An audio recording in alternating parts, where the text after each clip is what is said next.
Well, hello, ladies and gentlemen, and welcome to Daytona, and not just any Daytona. This is the 2007 version of Daytona, the bumpy one. And tonight we are here for the Dale Earnhardt Memorial as the OP Racing Super Speedway Series pays tribute to a NASCAR legend, the late Dale Earnhardt. And tonight we got some special paint schemes out there. We got some special things planned. I also got a special person in the booth here with me, Steve Baker, joining me here for tonight. Steve, how you doing? Doing great, KR, and looking forward to the race tonight here at 2007 Daytona. Should be a lot of fun and a lot of action. Last time we were here, it's definitely packed a punch, so looking forward to another good one tonight. It's going to be a great race here tonight. This 07 track really gets these drivers up on the steering wheel, makes them have to drive, and that tends to give it a little bit more of a challenge. They tend to be a little bit more cautious, so we'll see how it plays out tonight. But final 2.5 minutes of practice here, and just some things that we're gonna go over real quick. Don't forget the Mission 22 race that OP Super Speedway is putting on. That is at Charlotte. That is a 24-hour oval race. If you need more information or would like to join and be a part of that, it helps support the Mission 22 guys. There is a link provided down below in the broadcast description. So make sure you check that out. Would love to see you all out there for that as well. And also, I gotta thank the Ohio IndyCar League. Man, they are a sponsor here at MaxSpeedTV, and they are recruiting drivers. If you missed it, last Saturday they ran their race. It was an epic battle well, I mean, it was just a wild race from start to finish. And I was honored to be a part of that. So if you're looking for an IndyCar League, make sure you check out the Ohio IndyCar League on Facebook. So Steve, were you here with us the last time we were at Daytona? Yeah, last time we were here at 2007 Daytona, I was able to be up here in the booth with you, and it was a pretty action-packed race. Something we've seen over the past 3 races especially is some pretty intense battles to the ends of the stages. So I assume that'll continue tonight. One thing I did notice is that, you know, those points battles for those stage wins has really paid off in the point standings. You got Cody Ober in the 8 machine. He's run up front for a lot of the stage races and won a few stages here in the past few races. He's the leader in bonus points, and that puts him right up top as the leader in overall points as well. Well, speaking of the points here, we're going to pull those up so you can get a good look at them.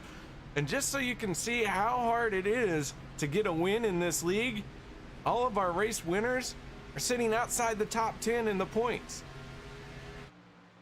We don't even have a repeat race winner yet. So this league has some of the best racing action, and you never know who is gonna win.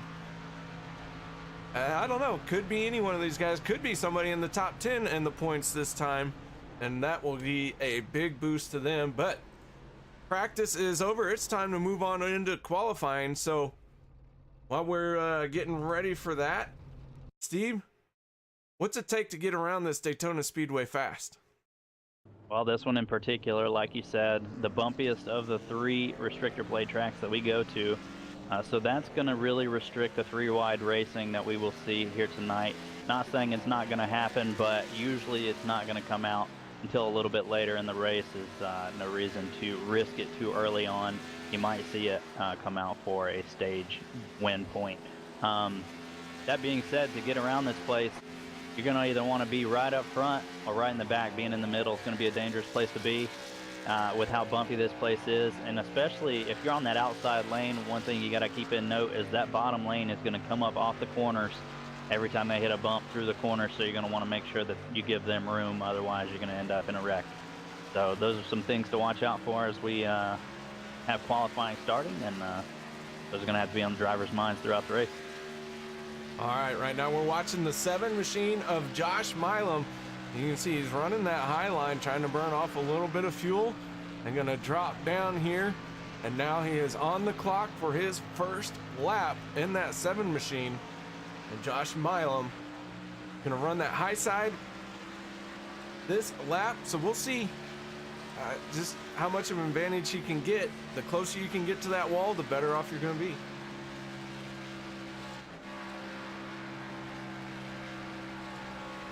Alex Green in the 15 machine.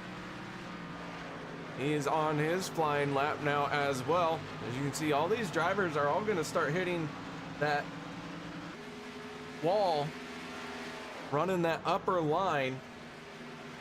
And they're just trying to burn off as much fuel as they possibly can. Make the car as light as possible. Get the tires as warm as possible. Have a good run once they are on their second flying lap. As Josh Milam, first one across the line, he is the first one to post a time. He's going to drop to second as Derek Conley in the 28 moves into the top spot. Derek Conley, no stranger to sitting on the row. Yeah, Derek Conley and his teammates have, you know, sort of dominated up front throughout the races. Hasn't paid off with a victory quite yet, but they've been up front the past few races just about the whole time. Now, Ernie Williams did pick up a victory earlier this season, but as you mentioned, this FSR team is pretty dominant, likes to run up front, just not able to seal the deal, unable to pull off some wins here.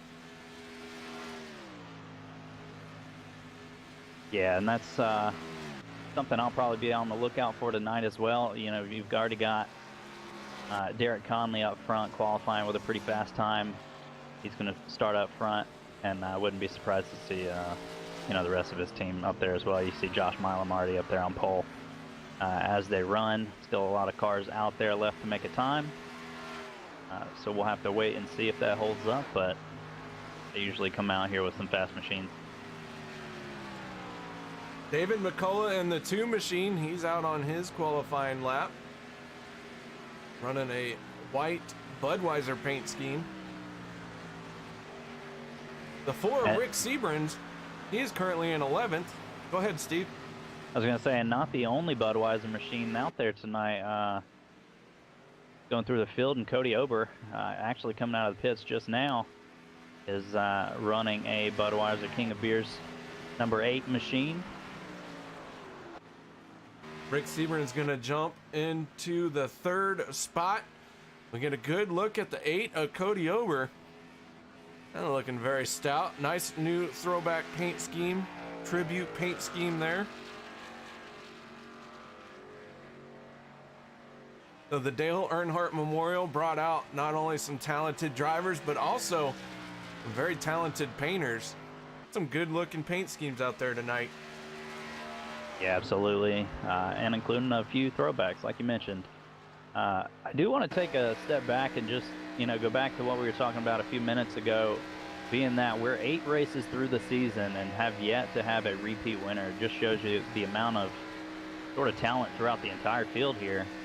You've got 8 different winners in 8 different races, but like you said, how difficult it is to repeat win or to win at all in this league. Yeah, it's definitely a tricky deal. Stage wins seem to be pretty easy for a couple of these guys. Kelly Milam always finds a way to be up there for a stage win. But yeah, getting those multiple main event wins, showing its difficulties here.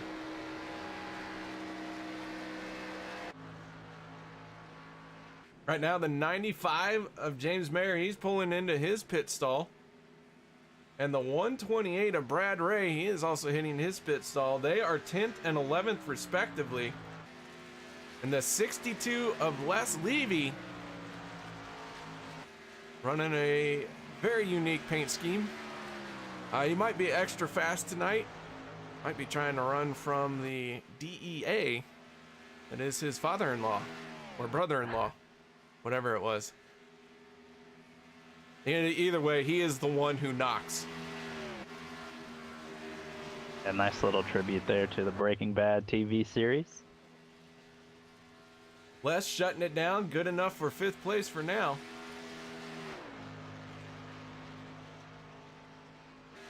Aspen Belvin in the 84 machine. He's now getting out on track. Getting his Punisher paint scheme up to speed in that Ford Mustang.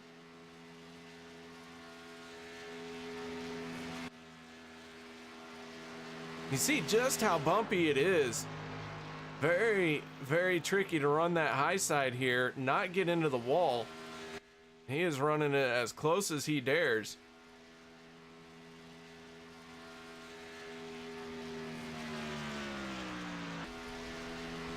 Yeah, he's up about as high as you want to go through those corners. Any higher and you're gonna miss the wall.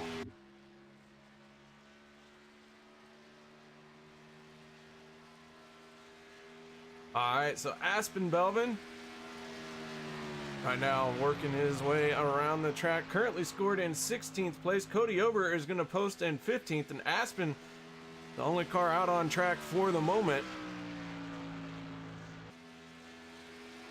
Dropping down to that yellow line here.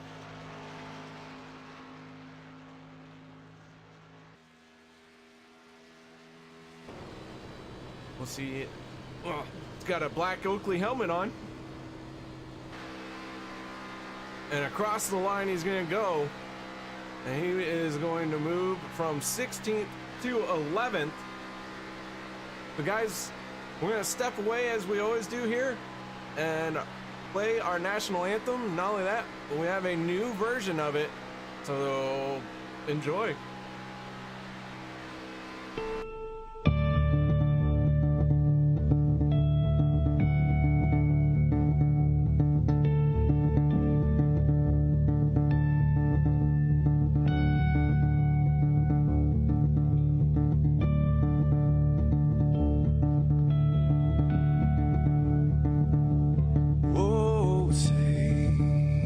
Can you see by the dawn's early light what so proudly we hailed at the twilight's last gleaming, whose broad stripes and bright stars through the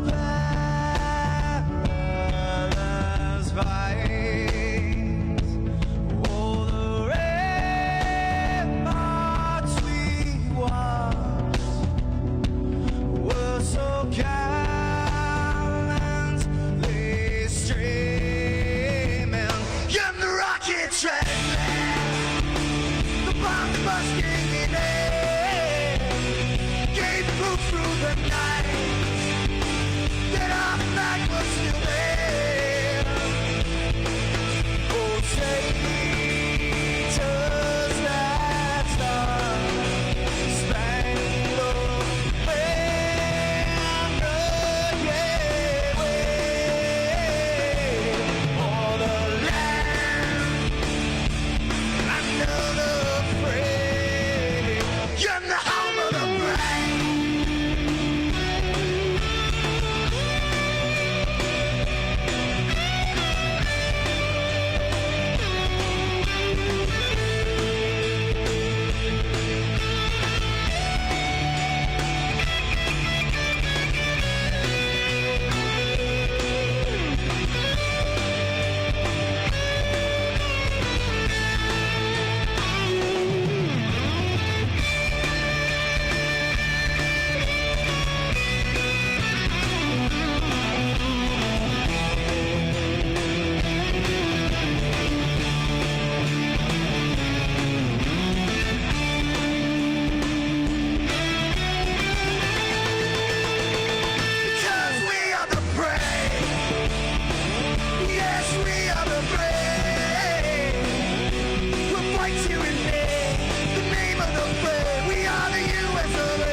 Welcome back, ladies and gentlemen, to the Dale Earnhardt Memorial as OP Racing Super Speedway Series gets ready to kick off. And there they go. Time to go through our starting lineup. Row 1 is the 7 of Josh Milam and the 28 of Derek Conley. Row 2 will be the 61 of DJ Mitzel and the 4 of Rick Seabrins.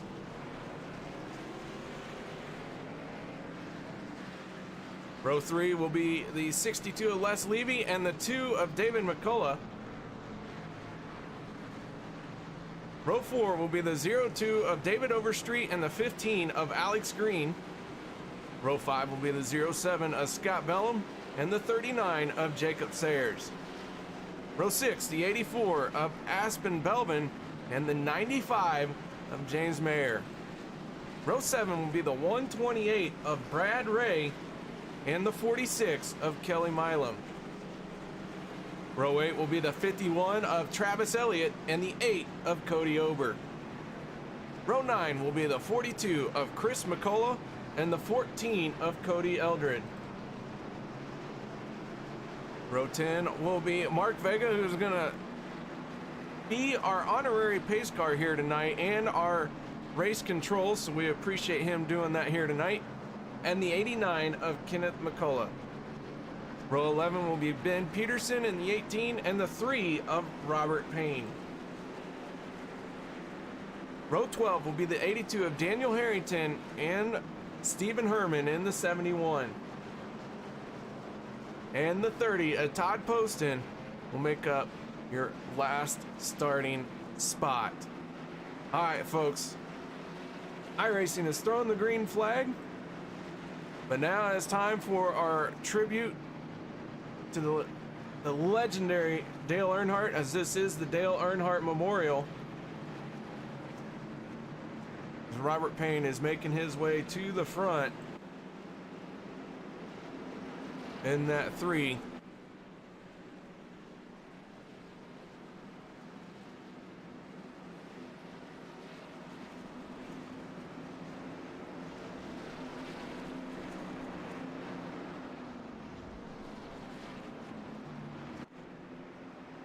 Steve, it's hard not to be a little emotional, maybe, just seeing that iconic black and silver 3 machine out there. Yeah, and a really awesome tribute here by this league. Gonna have the number 3 Goodwrench Service Earnhardt machine out front here to run off a few laps to start this thing.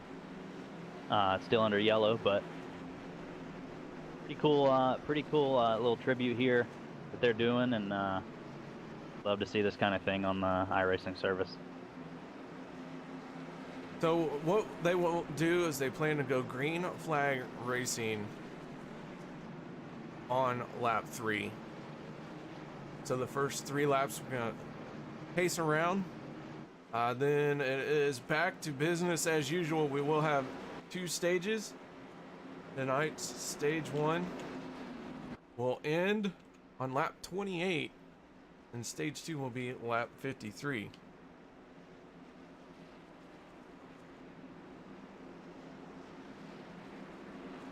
But for this one, we'll take a moment of silence here and watch them go around.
All right, folks, we're getting ready to go green flag racing this time. The pace car slowly making its way out on the track.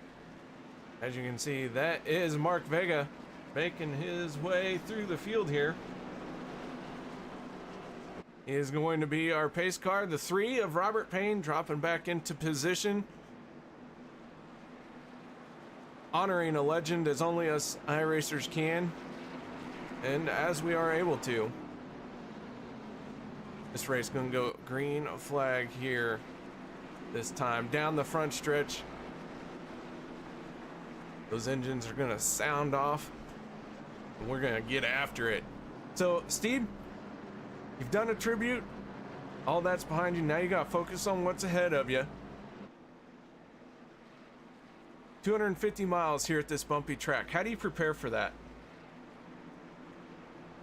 Well, just get the arms loose and ready, because holding on to that car around this bumpy track for 100 laps is going to be a handful, especially within that draft. If you're in the middle of the pack, it's going to be a lot of work paying attention to cars below you, on the outside of you, in front of you, and behind you. It's a constant game of checking mirrors and checking ahead to make sure that you're in the right position when you need to be to make gains. Again, want to say thank you to Robert Payne for running that number 3 tribute paint tonight. And pace car coming off of turn 4, it's going to drop down. That's going to leave the field ready to go green here. And here we go. Josh Milam on the throttle. Derek Conley following suit. Green flag is out, and we are underway for our Dale Earnhardt Memorial. These drivers all trying to get through the gearbox as quickly and cleanly as possible. Our front runners, though, get nose to tail very quickly. Yeah, a huge breakaway from that top line. The first 2 cars sort of rocket shipped away from the 3rd car in that top line, which leaves the first 9 or so drivers already spread out in single file. You do have Rick Seabrans, who jumps up to that top side, gonna try and look to make something happen, maybe get his way to the outside of Josh Milam up front.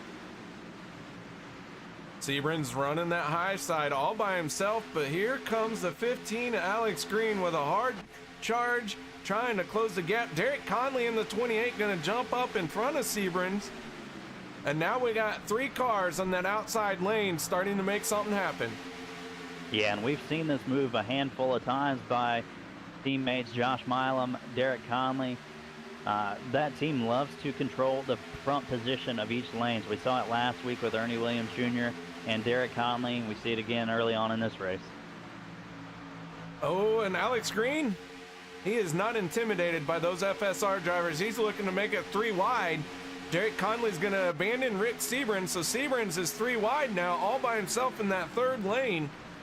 Rick Seabrans bouncing up. Oh, man, I'd be really nervous about getting into the wall as much as that thing is bouncing. Yeah, close call there through the corner. Rick pulls back down just a little bit, but almost 3 wide there. He's still up on the top side, but back to 2 wide racing, almost all the way through the field now. We go on board with James Mayer in the 95 machine. A rookie here, officially announced as serving his tenure or probation. He is now an official part of the Monday Night League. And Seabrand's going to try and make it 3 wide. Derek Conley shutting the door on that, and Alex Green helping it out. Seabrand's going to tuck right back in behind Alex Green.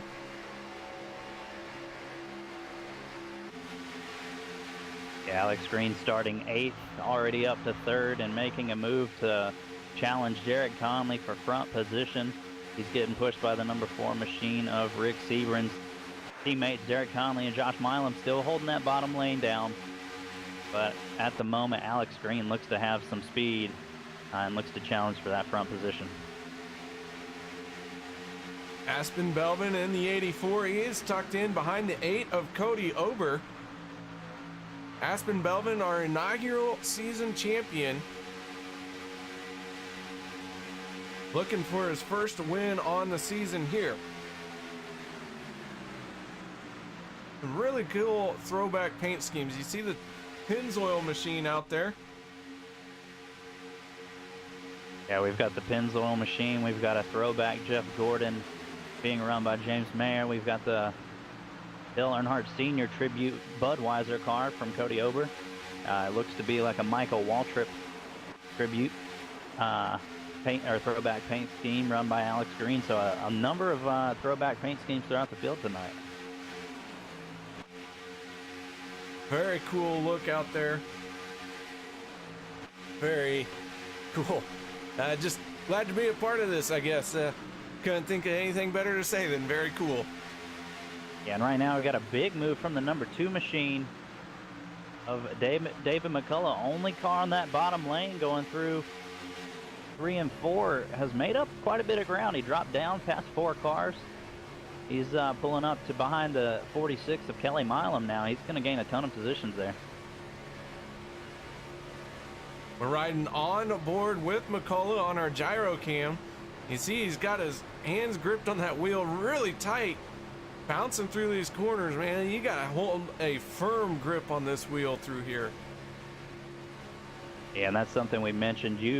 When you're on the bottom line there, the corner instinctively throws you up about a half a lane, just because the car bounces around so much and that suspension has trouble sticking.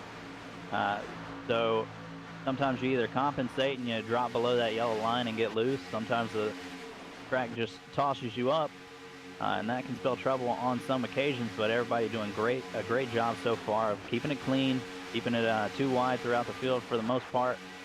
We've got some single car runners in the back a little bit, trying to make sure they're aware and safe till the end, but still a close battle up front. We'd have one fast repair available to these drivers, so it does change your strategy a little bit. And we are working lap 10. Once they cross the start-finish line to start lap 28, that is when the caution will fly for the end of the stage. If it isn't out already, these guys really don't mince words. They get after it. There might be a stage on the line and they show it.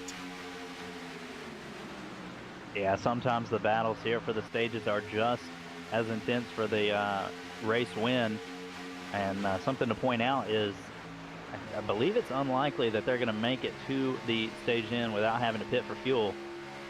So that's going to come into play as well.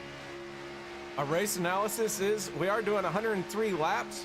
However, we did do a couple extra pace laps. This will be a 250-mile race. Tire window is right around 50 laps. We'll see these guys make their pit stops and take tires there. Fuel window anywhere from 19 to 21 laps, and pit road speed is 60 miles an hour. Track temp though, 96 degrees. That's a pretty warm day here at Daytona, especially on these bumpy tracks. Yeah, and that doesn't help with the bumps. That slick condition, especially as the track rubbers up, is going to get worse as the day goes on. It's going to cool off just a little bit, but probably not significantly enough for it to change much of the handling. So I've already seen a few of the drivers in practice and qualifying talking about the track being slick off the corner, so they're going to have to be watching that throughout this race. Well, so far it's been all clean and green, and we got some guys breaking away for pit stops here. Short pitting. Oh my, we got one who has missed the pit entrance. That is going to be a black flag. I'm not sure who that was. I think that is the 02 David Overstreet. Yeah, pretty early compared to the past few races we've seen for that big of a group of cars to come down pit road. They are making their pit stops early here as soon as the fuel window opened. Yeah, not a bad idea. Get it over with, get it out of the way, get back on track, and then all you have to worry about is making it to lap 28. The only thing you don't want to see here is a yellow flag come out. Yeah, then not only that, but they can have a much shorter pit stop. Their fuel tanks aren't nearly as empty. If they can get bunched up and get rolling again as the leaders are coming around, they got to get up to speed as quickly as possible here, get formed up, because the 28 of Derek Conley is leading the charge with the 7 and the 15. They are on the backstretch now, heading straight for these guys. Yeah, and that's a good point you bring up, KR, is that is a factor in pitting here in iRacing, is if you come with less fuel to take, it's going to take you less time on pit road. Oh, someone has blown up Josh Milam. Josh Milam has blown his engine. James Mayer in the wall there, no yellow as everybody keeps it straight. So Josh Milam pushing a little too hard, a little too early, and he is going to have to use his fast repair just to get that fixed and get back out there. Yeah, and we talked about it, a hot day here at Daytona. That's not going to help the engine temps. And we see, you know, one expire already. So Derek Conley was leading with some help from Josh Milam. And now that Josh has blown an engine, it's mixed the front end up a little, front runners up a little bit. Alex Green, now your race leader. Rick Sebring sitting in second. And third place is Derek Conley. Right behind them is Kelly Milam, and then David McCullough will round out your current top 5. And you can see these guys are really starting to close in on this group that had short pitted. Why this group that's short pitted stuck to the high side here and didn't try and run the bottom and maybe try and pull away, I'm not 100% sure, but they were running the high side here for the last few laps. Yeah, and one other note is since that engine of Josh Milam's car expired, it sort of shuffled up everybody in the front, so distinctive groups of front runners kind of got mixed up a bit. That's going to slow down the overall speed of the pack, which is going to actually help, you know, those people who short pitted. Well, all those guys who short pitted, they all blended in with this lead pack, so we'll see how this plays out as we're coming up on about 11 laps left in this stage 1. It has been an interesting stage 1 to begin with Josh Milam popping an engine. So far though, we have been clean and green, and we are starting to see these guys jockey for position to get on that bottom lane, and we might be seeing green flag pit stops here within this lap or the next one. Yeah, only a handful of cars on that outside line, and a few of them have already pitted. About 10 cars deep in the field are single file. Here we go, Aspen Belvin raking away.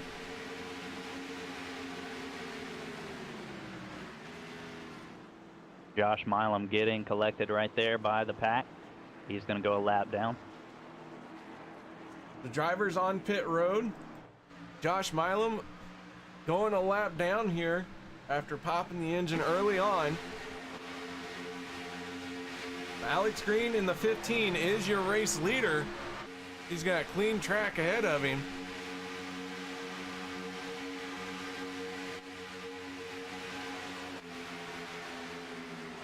Just checking on a car on pit road. James Mayer did get some heavy contact with the wall, avoiding incident when the engine of Josh Milam expired. He had to go very high on the track, ended up hitting the outside wall. He's not going to take a fast repair just yet. Going to save that for later in the race, but he does have some damage on the front of that car. James Mayer in the 95, rolling back out, getting past the blue cone here, and here comes the rest of the field. Mayer trying to get up to speed quickly, but he is going to get gobbled up by this lead pack, but the lead pack could break away this time and hit pit road. Yeah, and the way it's looking is this first group that pitted very early on lap 12 is gonna benefit immensely from this staying green. Big gamble in that situation for it to stay green. This strategy will only work if it does stay green. We get a caution and only one of these guys is going to get the wave around. Yeah, still not out of the woods yet. Still got to make it around until these leaders who have not pitted pit. And until then, they're still sort of in the waiting to see what happens.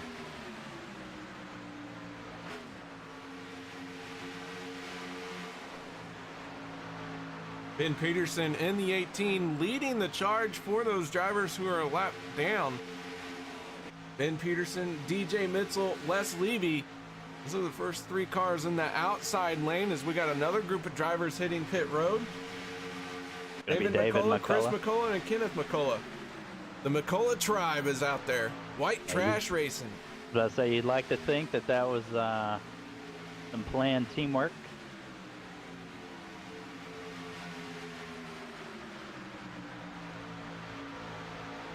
Odd post in the 30. He is tucked in right behind Les Levy. He is another one of those drivers that is one lap down. Josh Milam also a part of that, but not by choice. But he is going to be able to benefit from this. Here come the rest of them. Your race leaders are hitting pit road this time. Oh, contact with Kelly Milam and Rick Seabrans. Rick's able to keep it straight for the most part. He's going to lose some time, but did not hit the wall, didn't spin out completely. Got it back straight. Doesn't look like he's got a little bit of fender damage on the right front. That will be a heated discussion between those two. Put that in your memory banks for later. Alex Green getting away cleanly here. And Rick Seabrans also just a very quick stop and go for him, and he's going to loop it. Rick Seabrans comes off a pit road, lit the tires up, made him angry, and then lost it. Yeah, just a little quick on the throttle there on exit. Alex Green in the 15 is your race leader for the moment.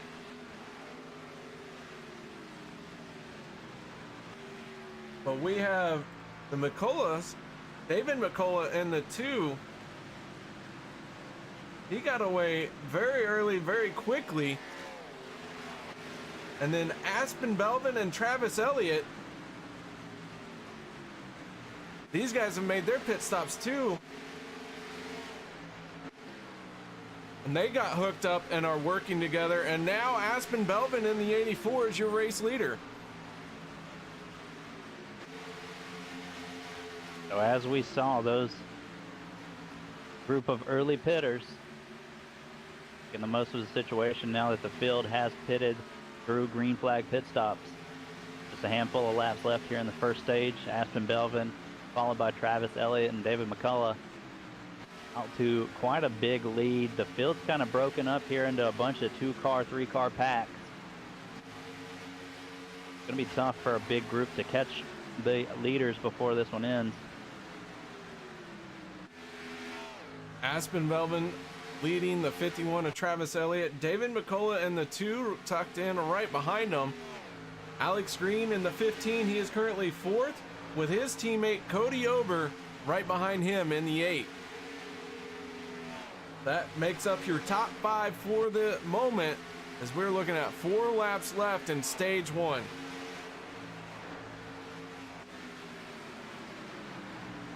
Yeah, and you love to see when a risky strategy like that pays off. Pretty cool thing to see here in plate racing.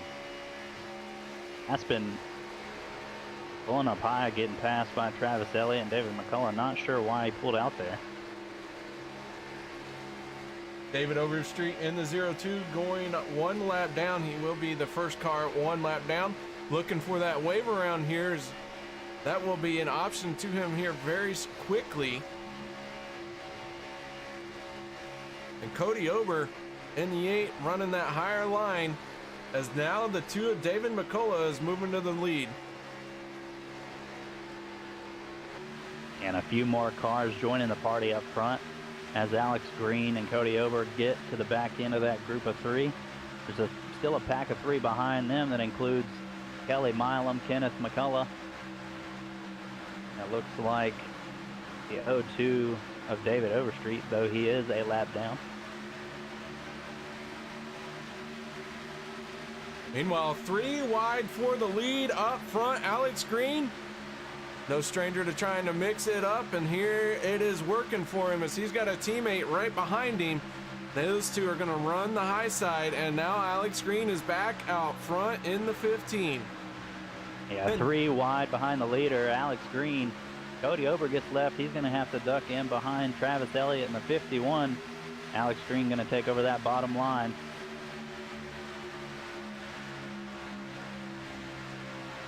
So 2 lines forming as we are getting closer and closer to the end of the stage here.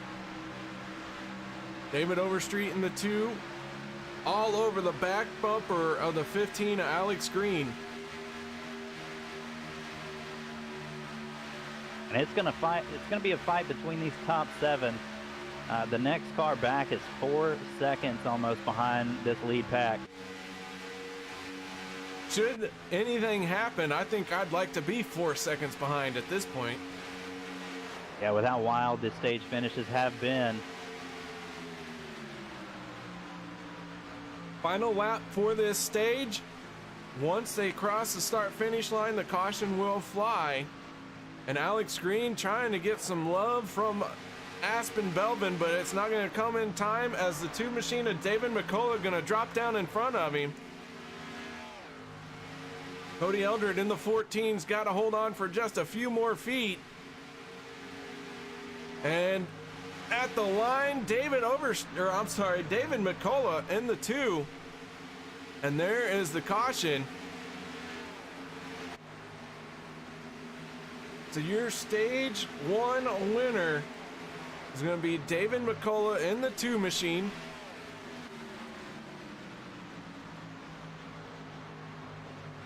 And that was a great battle for the end of that stage. Yeah, close 3 wide racing there behind David McCullough. Like you said, Cody Eldred able to survive there and stay on the lead lap. It's going to leave David Overstreet with the wave around.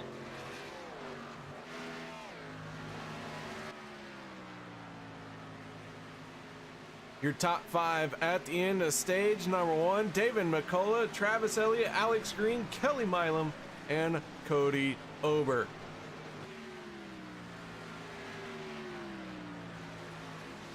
So the drivers getting caught up to the pace car here. Field's gonna bunch back up, assuming everyone here is gonna come back to the pits for fuel and possibly tires. Maybe for a little bit of damage fixing. Hammer and out repairs. those back bumpers, front bumpers, Absolutely. doors, Side fenders. There may not be a straight panel on a bunch of these cars by the end of the night.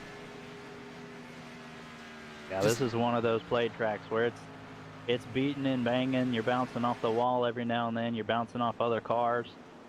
You're getting slick as you hit the apron through the corner and you're having to save it. It's one of the more aggressive plate tracks on the surface, and it is a handful, that's for sure.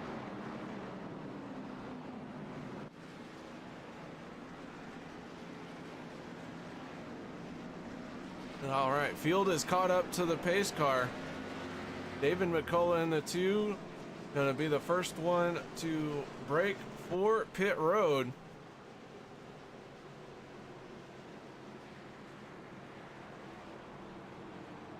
A big gap between Travis Elliott and Alex Green there going into pits, so get a little advantage for David McCullough and Travis Elliott exiting pits. However, David McCullough seems to be confused on pit road here. Looks like he thought he missed his pit stall. Slowed way down, very late getting into the box. It's going to cost him a lot of time. Alex Green pulling out, Travis Elliott pulling out. Cody Ober, first one off of pit road. 2 tires and fuel for him only. Well, let's see if we can't get our stage 1 winner, David McCullough, on the radio. David, you got your ears on, buddy? Yes, sir. Sure do. David, you won stage 1 here in the Dale Earnhardt Memorial. How's your race going so far, and what's it like out there? It's pretty good, man. Racing's pretty good. That's bumpy. Guys are fast. He was pushing hard at the end of that segment there, so wound up pretty good. Now you're part of the White Trash Racing Team, the McCullough tribe. Is this going to cause some rift over Thanksgiving dinner that you want to stage here? No, sir. No rifts until we wreck each other. Then it becomes quite awkward. But as long as one of us is winning, it's okay. Alrighty, man. Well, congratulations on the stage win. Any shout outs or thank yous you'd like to give while you got a chance? Yeah. To the guys that put on the league there, they do a pretty good job. Keep everything pretty even across the board. Of course, to my family out there, they're the ones that turn me on to iRacing. It's pretty fun out here, especially with these group of guys. All right, David. Once again, congrats on your stage win. Would you like me to move you to team speak with your other teammates, or you want to go back into your own room? Yes, sir, if you would. The team speak stuff I'm not quite used to. Oh, I thought I was in there with them. All right, I got you, man. Good luck the rest of the race. That is David McCullough, part of the White Trash Racing Team. The McCullough tribe, father and 2 sons out there. The lights are still on the pace car, Steve. What do you say we step away for a minute and take a quick break, guys? We'll be right back after this.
Welcome back to Daytona International Speedway, here for the Dale Earnhardt Memorial.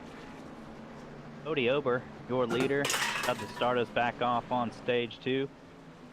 This 103 lap race, 100 laps under green, however.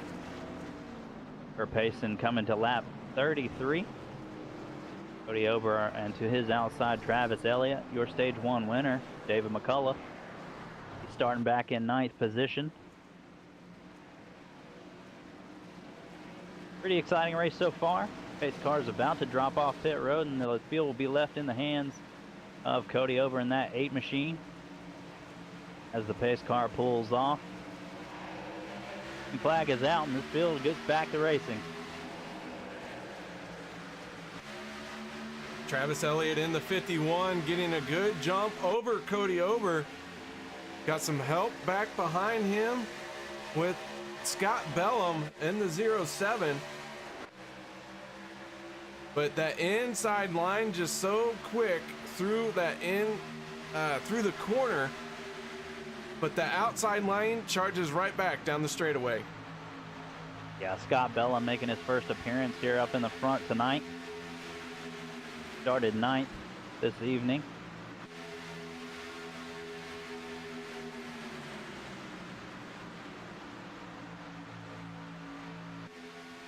So far, we've had a wonderful race. Just finished up our first stage. We are on our second stage. That is going to end on lap 53. Just, again, just outside of being able to make it on fuel if this stays green. So we might see that short pit fuel strategy come in. Yeah, you could see the short pit strategy come in. You might, and we have seen people try and risk it and make it on fuel. With the stage being just a little over the fuel run, you might see some more aggression out front to, you know, see if anything happens back in the pack that sort of brings everyone to pit road to get fuel. You see Alex Green already all over the back bumper of the 8 machine of Cody Ober. He's trying his best to make his way back to the lead here.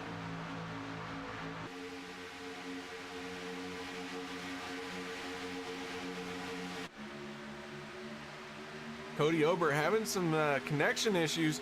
That really slows down whatever pack you're in. Makes it very hard to know where he's at.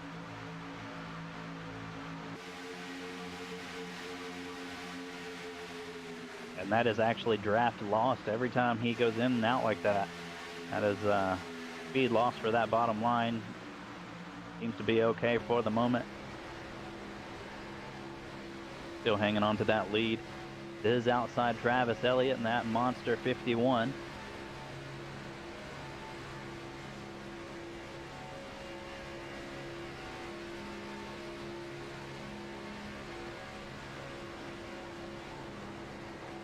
Riding on board with the 46 of Kelly Milam, third car on this inside line.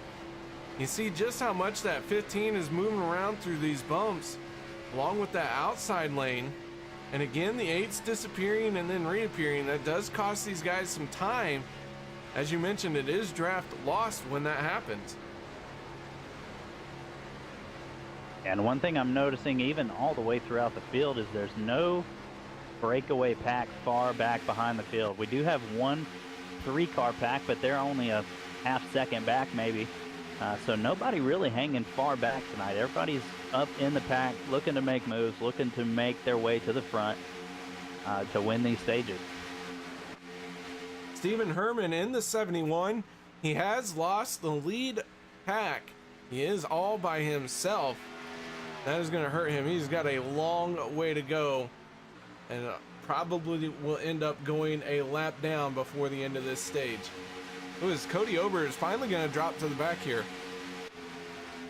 Yeah, it might have been too many blinks, too many connection issues, forcing him to the rear of the field. Hopefully that reestablishes and settles itself out. But that's going to put Alex Green back up to the lead, being pushed by Kelly Milam in that 46. The new leader, same as the old boss.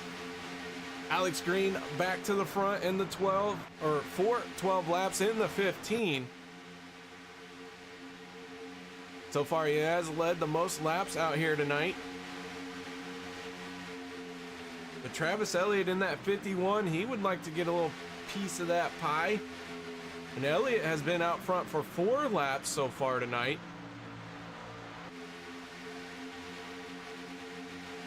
Yeah, and just doesn't quite get clear there, even though he had a heck of a push there from Scott Bellum, not able to clear Alex Green in the 15. Really have seen that second line have trouble. We've had a few people be able to get up past the leader in that second line, but for the most part, that bottom line has been the place to be tonight.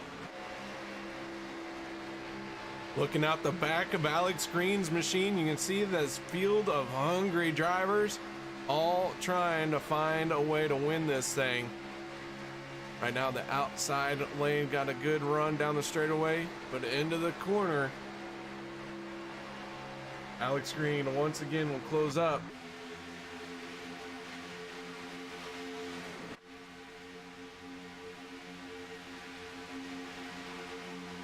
Track is cooling off a bit. Through qualifying, we were at 99 degree track temp, down to 91 now. might produce slightly a little more grip for these cars. Turn 1 is sitting through some shade.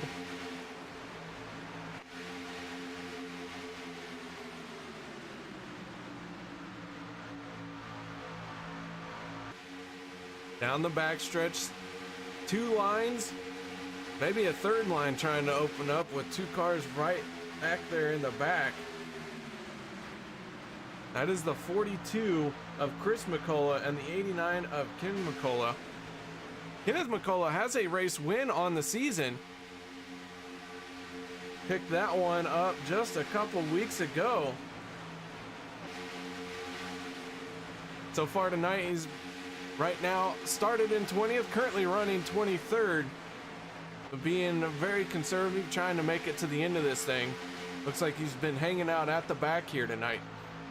Yeah, and Chris McCullough, no stranger to that third line. If there's ever a third lane to be made, he has shown to be one to make it. So won't be surprised if he sticks his car out in that third line up by the wall at some point later this evening. I haven't really seen a third line form itself just so far in this race. Not sure if there's no speed there or if it's just too early for the risk. But hasn't really come into play yet. No, and I'd say anytime it has happened, it's because somebody has been forced up there. I'm not sure these drivers want to start going 3 wide here this early on tonight. Yeah, at this point, it's all about self-preservation, making sure you're here till the end, not only the end of the stage, but the end of the race. In a relatively clean race so far, we've only seen 1 engine blow up, which caused a little bit of frenzy, but everybody was able to keep it straight. A few cars did receive damage, but nothing to put them out of the race so far. Josh Milam, the recipient of that engine, expiring, back up in the top 10, running 7th in that 7 car. Using his fast repair a little earlier than he probably would have liked, but no choice really once you lose an engine. Good recovery, and the timing of that engine blow versus how far away the field was and everything that shaked down, really the only thing that engine blow cost him was his fast repair. He's still on the lead lap. He's back in position to challenge for the front. And it's just normally a blown engine really is a tough uphill battle, but he got lucky, got right in with the lead pack. Then when they all made their pit stops, he was back on the lead lap. Yeah, and lucky for him that the engine expired coming out of turn 4, so he was able to dive directly onto the pit lane and get it fixed and get back out.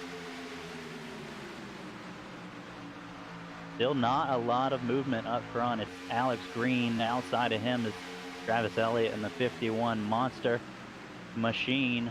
They're being followed by Kelly Milam and Scott Bellum. Not a lot of jockeying for position right now up front. They might just be biding their time, waiting for the right moment, either to pit or if something happens back in the field, just have good track position for a yellow. We have less than 10 laps to go in the second stage. And these drivers have about 5, pull my calculator out here, we'll say about 7 to 8 laps of fuel. So some of these guys might try and make it. They might try and make it to cross the start finish line for the stage win and then run out of fuel afterwards. Yeah, and this is actually one of those rare times where it's not a terrible thing to be in the middle of the pack. Those middle of the pack drivers have the draft in front of them and a push behind them, so they can really save fuel, use a lot less throttle, and use that aero advantage to their advantage, and that can gain them a few laps over the course of an entire run. It all just depends on how long these front runners stay out and how long they're able to last on this fuel run, or if if you're going to do something like that, you really got to commit to it from lap 1 of the fuel run. So the field's starting to catch up to Stephen Herman. Herman would like to see a caution so that he could stay on the lead lap, but good news for him, he would be the only car going a lap down. So we'll see how that plays out for the 71 Squirmin' Herman. Herman does have a race win on the season, so he's got that in the bag for him.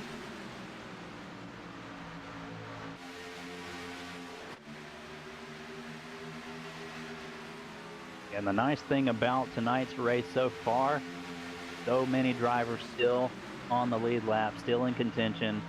Not a lot of damaged race cars out there. You know, we do have Stephen Herman, like you mentioned, 41 seconds back of the field.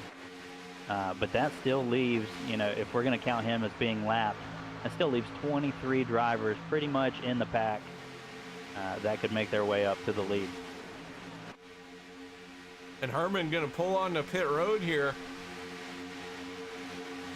Good timing there for a pit stop and to get out of the way of the leaders.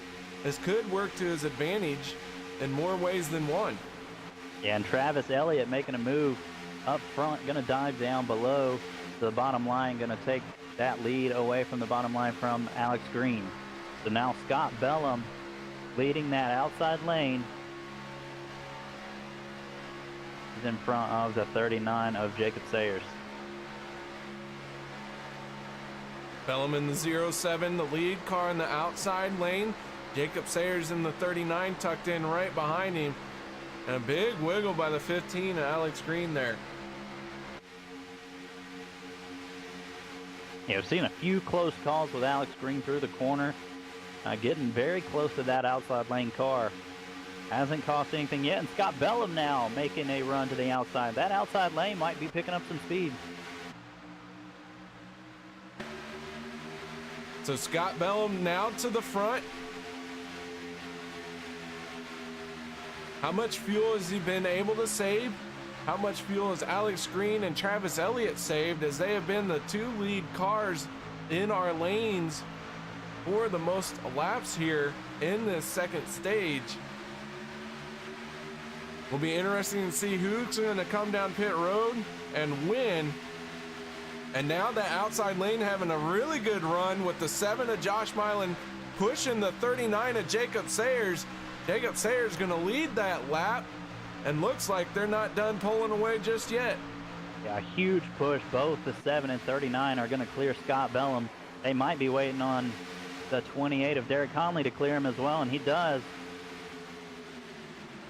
And now Josh Milam and Conley going to stay high as Jacob Sayers moves down to the inside lane there. David McCullough's made his way back up to these group of leaders. The entire field trying to single file out as they go by Stephen Herman, and a handful of them are coming to pit road. The 7 and the 28 from the lead hitting pit road, along with the 15 Alex Green, the 51 of Travis Elliott. Those drivers all on pit road at this time. You had a lot of drivers go to pit road. One thing I do notice is that a lot of the people still on track were those mid-pack cars, so they could have been saving fuel. Only 2 laps left in this stage. New James leader. Mayer out front. James Mayer in the 95 is your new race leader. Squirmin' Herman in the 71. A pit stop strategy not working too well for him. He now finds himself 2 laps down. Aspen Belvin in the 84 going to challenge right on by. And leading that lap and down into the corner. This is the final lap of the stage. Daniel Harrington in the 82 running a throwback Steve Park paint scheme. Ooh, as the 3 of Robert Payne got a shove from his teammate, upset the car. Now Jacob Sayers pushing the 84 of Aspen Belvin. Gonna be another nail biter as they got to deal with the 62 of Les Levy. And that outside lane really coming alive here. And at Side the by line, side. I believe that will be Daniel Harrington at the line, picking up the stage win. But man, that was a close one.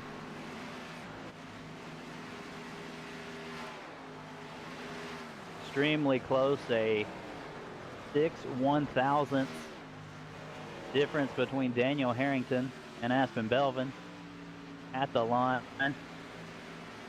82 gonna pick up that stage win. The outside line really picked up some speed there late in that run, and more cars than I thought were able to make it on fuel there.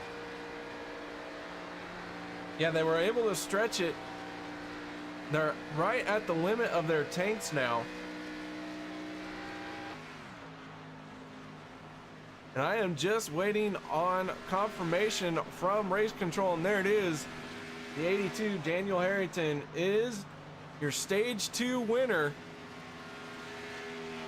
in that black and yellow Pennzoil machine.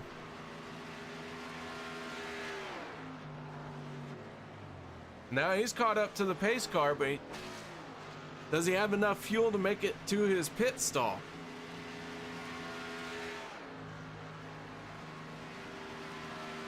They're gonna have to make it through turns 3 and 4 and down the pit lane. Harrington started this race in 23rd, so at least he will be on that front portion of pit lane.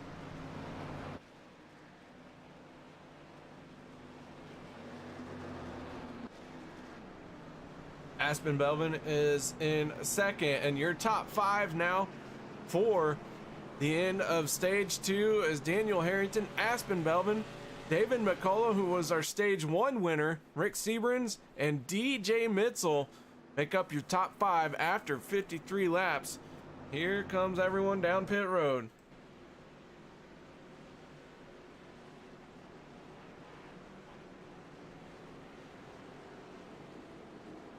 Can they make a good pit stop here? Yeah, I was gonna say, I'm sure you'll see some varying strategies and some risk takers, maybe some no tire takers. If it's me though, I'm taking 4 tires and fuel. There's still a lot of race left in tonight's race, and I want to make sure that I've got the best car that I can have going back out on track. A lot of drivers hitting pit road. Harrington, very quick stop for him, 15 seconds. Another quick stop though. The field is really getting all sorts of shuffled here. Aspen Belvin, 2 tires for him. Robert Payne though in the 3, he is currently being scored as our race leader.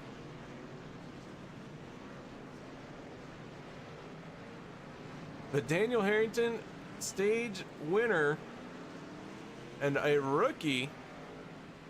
Let's see if we can get a word in with our stage winner, Dan Harrington. You got your ears on, bud? Hey, how's it going? Dan, you win the stage number 2. How close were you on fuel there? Very close. I had like 0.1 of a gallon left. We saw you cross the start finish line and then shut it down and then get told you had to get caught back up to the pace car. Yeah, I was actually wanting to make sure that lap car that was right in front of me wasn't going to do something different. I just wanted to make sure I wasn't going to run into him. Well, so far, their first race here tonight. How's it going for you? It's going really well. I'm, you know, 07 is one of my favorite tracks. I really like it, even though it's bumpy and people complain about it a lot. But I always usually have pretty good luck here. Well, you're sitting in second place now, going to be restarting alongside the 84 of Aspen Belvin. Good luck to you, and so far, so good. Yeah, thank you. Any shout-outs, thank yous you'd like to give? Just, you know, shout out to the league in general. The admins, they're really cool guys and giving me a chance to run in the main league tonight. All right, man. Well, we're going to let you go. We'll let you get back down there. A new driver here, part of the DEI wannabe stable,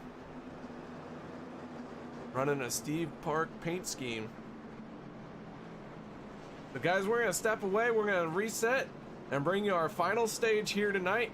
Don't go nowhere, we'll be right back after this.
Welcome back, race fans, as the field is lined up, lights are out on the pace car, and we're getting ready to go back green flag racing for our final stage here tonight. Our stage winners for tonight's event have been the 2 of David McCullough and the 82 of Daniel Harrington.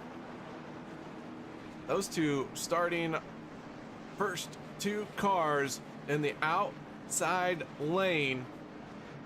So something to be said for those guys and how fast they are operating out here tonight. Pace car getting ready to peel off. We're gonna get these engines much louder. And while we're doing that, let's go ahead and do a little bit of crank it up for this restart. Green flag is out, here we go.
Oh man, some good old crank it up, get the cars nice and loud, get those ear holes filled with the sounds of these just raw horsepower machines.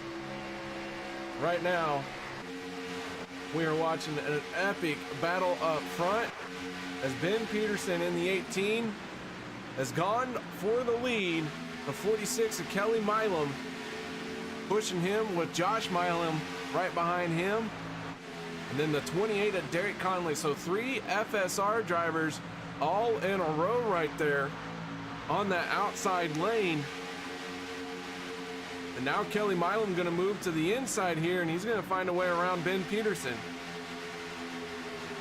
Yeah, in that outside lane, showing quite a bit more speed the later we go in this race. Kelly Milam moves back up to the top side. He's going to pick up Ben Peterson. Ben Peterson moves to the outside. Contact as they go across the line. 3 wide going into turn 1. Hold on to your hats, folks, because here we go. Ben Peterson getting left high and dry. Gonna be a tight squeeze here as they all try and find a way around. And Ben keeps it off the wall. We stay green so far. And Ben's got to find a hole to fill in here. And it looks like the 51 of Travis Elliott slowing down to let him in. Ben dropping all the way back from the lead to about 7th or 8th position at the moment. Shows you that being out on that top side with no help, you're just going to drop like a rock. That outside lane really picking up speed now. You've got 2 cars now pushed out to the front in front of that bottom lane, and those are teammates, family members, Kelly and Josh Milam. Inside lane, charging through the corner here, trying to make a run up on them. That is led by the 2 of David McCullough. Right behind David McCullough is Daniel Harrington in the 82. And then the 61 of DJ Mitzel.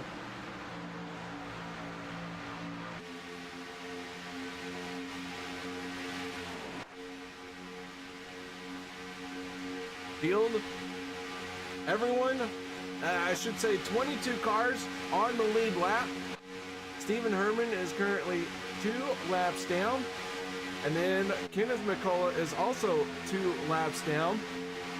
Other than that, no one is out of the race. All 24 drivers who started are still in this thing. And really, with 2 quick cautions, Stephen Herman or Kenneth McCullough could end up right back in this as well. Yeah, and the big advantage that Stephen Herman has right now over Kenneth McCullough as the only 2 lap down machines. Oh, big wreck in the back. 2 cars go around, 1 in the wall. That is Chris McCullough in the 42, and the 3 of Robert Payne getting involved in this one. We're going to go to our MaxSpeedTV replay, back this up, check out what happened here. It looked like the 3 of Robert Payne and Chris McCullough in the 42 are going to get the raw end of the deal, whatever it was. And down into the 3 and 4, Robert Payne.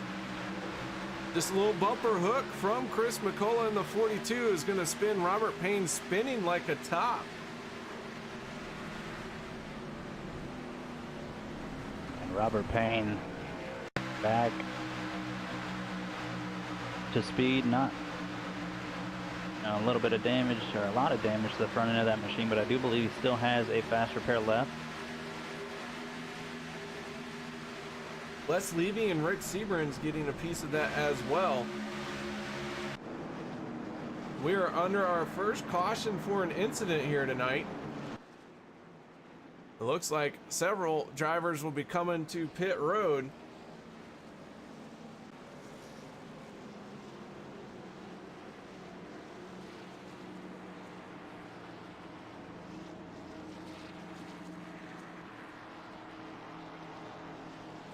So pit stops underway. Drivers all got to get into their box cleanly and quickly. Don't want to overshoot it.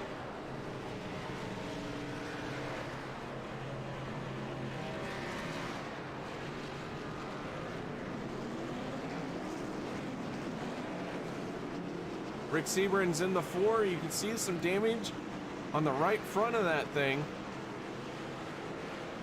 Robert Payne using his fast repair. Have a fresh machine back out on track.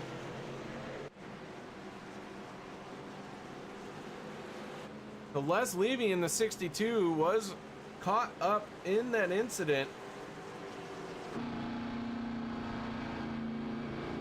Los Pollos,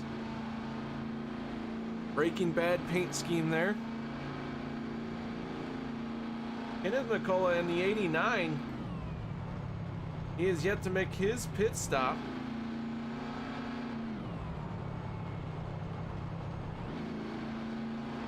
And Kenneth might actually be waiting. Not sure he'll come down, as he did pit under green by himself. He might actually try and take a wave around here, gain one of his laps back. Not sure if he's going to do that or not. Trap 2 laps down, need to try and make something happen. Taking a wave around will help get you one of those laps back, but he's still going to need some help here. And this caution did play a favor to both Kenneth McCullough and Stephen Herman, because this wave around is going to allow McCullough to get one of his laps back, and will put Stephen Herman one of his back as well. Now that we have cycled through pit stops under yellow, I'm going to leave Josh Milam, our pole sitter, out with the lead.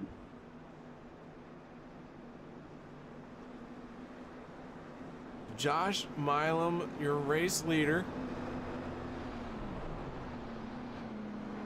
on lap 66 of 103. Guys, we're going to step away for a minute. We'll be right back after this.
Welcome back to Daytona.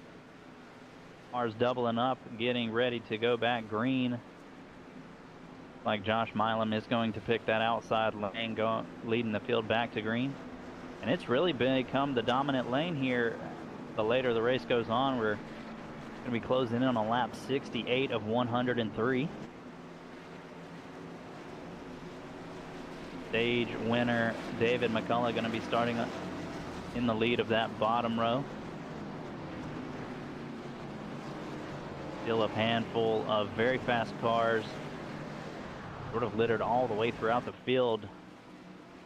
And a lot of cars still in contention. We've only got 2 cars 1 lap down. That's Kenneth McCullough Jr., who had to take a pit stop, and Stephen Herman. Race car going to drop below the yellow line and enter pit road. And we're back green here at Daytona. Great start here for David McCullough. He's actually going to beat Josh Milam to the line, and huge start for that bottom lane. Todd Poston, followed by Ben Peterson, going to drop down to that bottom lane. David McCullough is getting pushed by DJ Mitchell. Josh Milam on the outside with Derek Conley. They come off of turn 2 and down the back straightaway.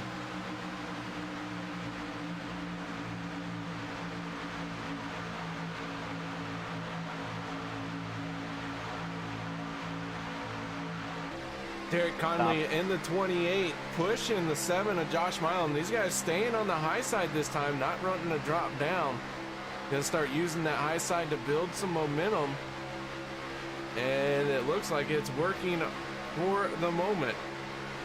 Yeah, that top side forming up pretty quickly now, and you can see just how much quicker it is as those 3 cars now pull out in front of David McCullough. Cody Ober might not get cleared, but Derek Conley going to make a charging move to the front. He might try and slide back up front of Josh Milam. Not clear yet.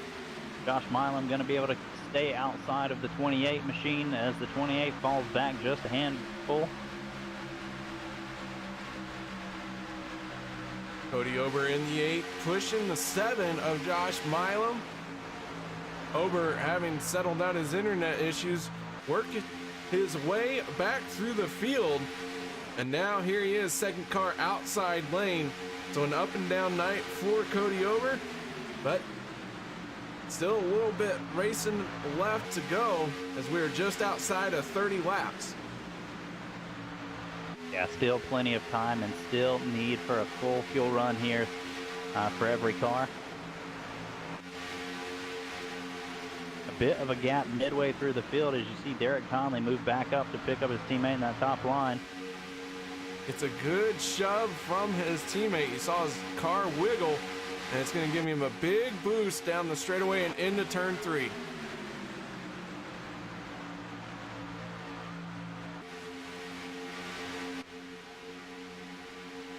And David McCullough has really been committed to that bottom line. You haven't really seen him move or make an attempt to move up to that top line much at all so far.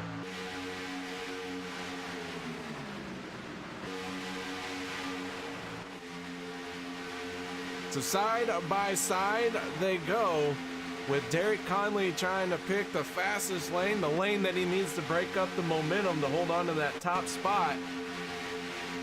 Right now he is on that high side with teammate Josh Milam pushing him.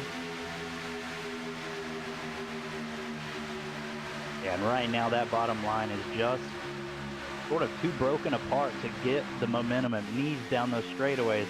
It gains a little position in the corners, but as soon as these cars get back out to full speed, that top side just kind of roars by. Now the bottom line forming up just a little bit.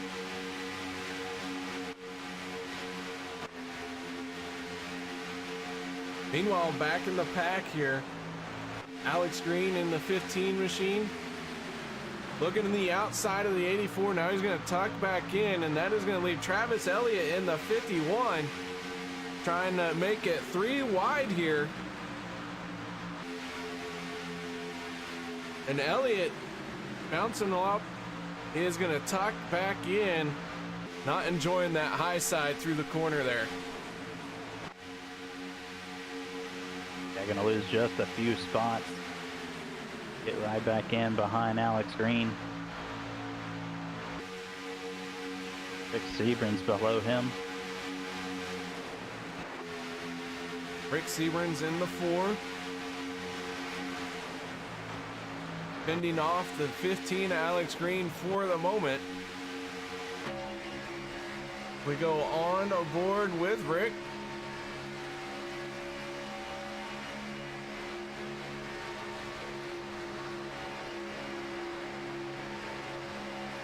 We're coming up just at 30 laps left to go in this race. We'll see these guys have to make a pit stop to get to the end of it. Should be one more pit stop. And one thing we've seen throughout this race so far, apart from the finishes to the stages, is that there's been a lot of give out there, not a lot of take. A lot of room given to each fellow competitor. Nobody really wanting to cause a mistake. Only had one caution on the evening due to contact.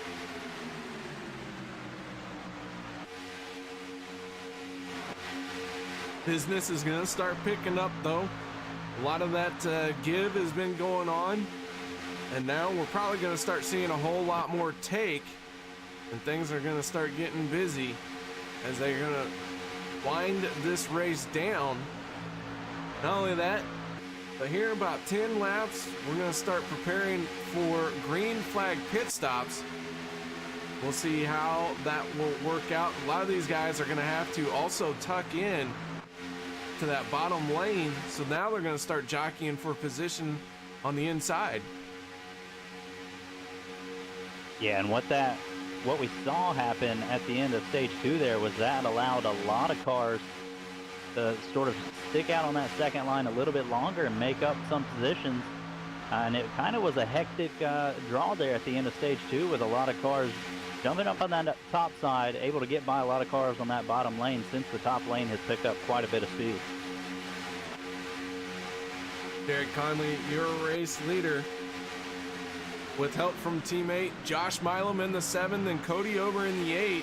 These are the top 3 cars in the outside lane. And then it is David McCullough in the 2, DJ Mitzel in the 61, and Todd Poston in the 30. And that outside lane has really gotten a big head of steam. Now Scott Bellum in the 07 is going to drop down to the inside. Yeah, and I think if you're going to see that bottom lane be able to contend, you're going to have to do exactly what Scott Bellum's doing right now, and that's a little bit of side drafting through the corners and down the straightaway. He pulled off of Cody Ober right there, but now he's making his way up to challenge Derek Conley. Not quite side by side just yet. They go through 1 and 2. He's going to pull up next to the 28, and he's going to take over the front running spot. Scott Bellum now, your leader, coming down the back straightaway.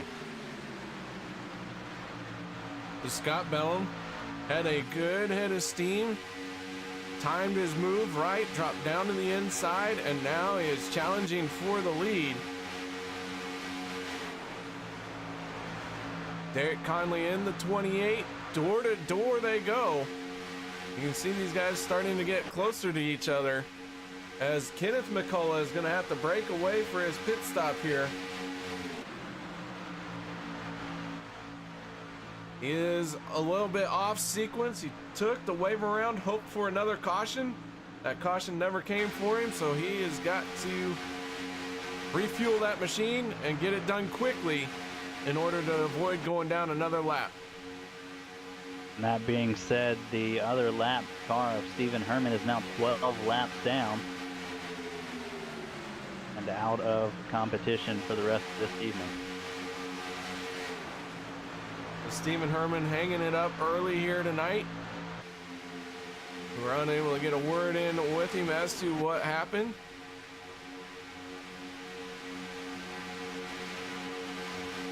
So Scott Bellum, throughout the second half of this race, he and David McCullough, the only two really who have been able to make that bottom lane work enough to stay up with that outside lane. Still not a chance to pass and take over that top side quite yet. That top side really just has so much momentum going down the back straightaway that anything built up on that bottom side gets sort of fluffed out.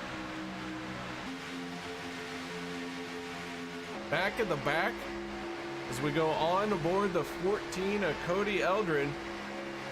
Eldred with a race win this season. He won it in what can only be described as a comedy of errors. The lights did not come on for the track we were at. I believe we were at Talladega. Race was shortened by about 20 laps, and Cody Eldred was declared the winner. So Cody picking up a win this season and a win last season. Looking to get his first win, or second win on this season here. He's got some work to do. He's hanging out in the back right now, but he's running nice and smooth, and the car looking very straight. Yeah, still 21 drivers in this lead pack. So if you're at the back of this pack, a lot of work to be done as the laps dwindle down. And with so many cars still in pretty good condition throughout this pack, it's going to be tough to make your way up without help. So these green flag pit stops, if they do occur, are going to be crucial for track position. And the They're other going to be thing coming that up. the green flag here pit soon, stops do, they spread the field out. Yeah, it's all about who you can get on pit road with and get off pit road with. If you've got some teammates, always good to coordinate and make sure you sync up when you're pitting. We saw that with the McCulloughs. Seen that with Conley Milam and Kelly Milam. Derek Conley, Josh Milam, and Kelly Milam. Field working their way through some lap traffic, passing David Overstreet there on the top side. David Overstreet will be the only car 1 lap down, as he's going to stay in the wall and scraping that wall pretty hard, trying to stay out of the way here.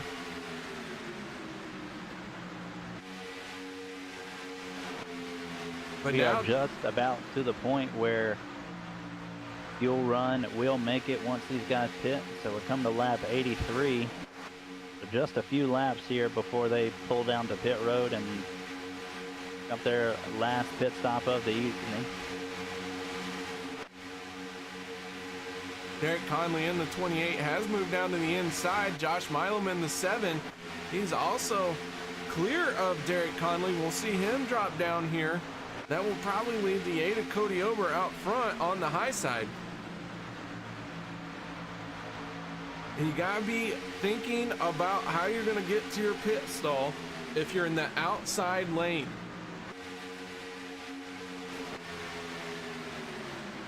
Yeah, and I think we've established enough that the outside lane has the dominance, but you do want to be in that bottom lane, I think, at the moment, because the pit stops are going to be crucial here for the rest of this race if it stays green.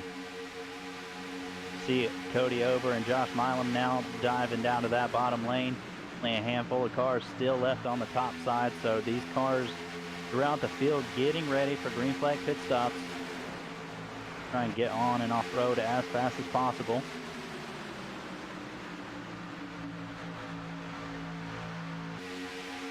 So the drivers all starting to kind of work together here, trying to figure out what they're going to do, how they're going to get this worked out. The green flag pit stops here really will spread the field out. And it is going to be, oh, here we go. We got several cars peeling away. Who's going to be quickest on and off of pit road? And how fast can these 4 cars form up? DJ Mitchell, Ben Peterson, Todd Poston, and Rick Seabrans all on pit road. Yeah, all 4 cars get on to pit road pretty cleanly. They're going to want to come off of pit road pretty close to each other so that they can get back up to speed together. Meanwhile, the field working its way through 3 and 4. Our 4 drivers all getting off of pit road. Looking like very solid pit stops for them. And we got another big group breaking away here. This is led by Cody Ober and Josh Milam. Huge portion of the field comes this time by. The lap 86. So a lot of drivers on the pit road here. That will give the lead to the 84 of Aspen Belvin. The 42 of Chris McCullough was involved in our caution earlier. Got some help from the 89 of Kenneth McCullough. They are working that high side here, and Chris is going to move to the lead and drop down in front of Aspen Belvin.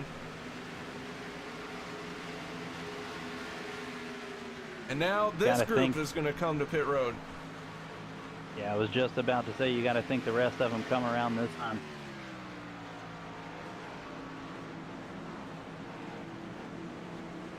So on the pit road, all of our lead lap cars have been.